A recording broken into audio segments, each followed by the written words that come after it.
ఒక క్రైస్తవుడు ఎలా ఉండాలి అని దేవుడు అన్నాడంటే, మీ అందరికీ బాగా తెలిసినటువంటి సందర్భమే, వాక్యమే. కీర్తనల గ్రంథం 1వ అధ్యాయము 1వ వచనం.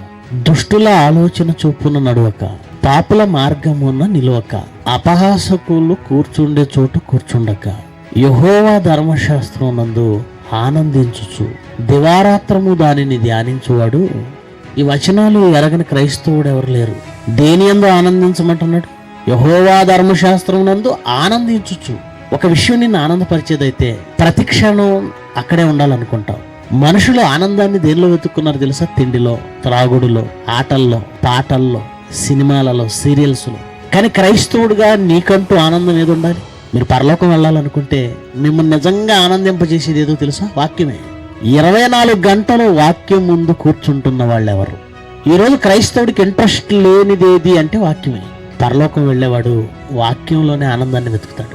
నిజంగా ఇందులో ఆనందం నువ్వు వెతుకుతే, నిజంగా ఈ ఆనందాన్ని నువ్వు అనుభవించుంటే ఖచ్చితంగా దాన్ని మిస్ చేయవు.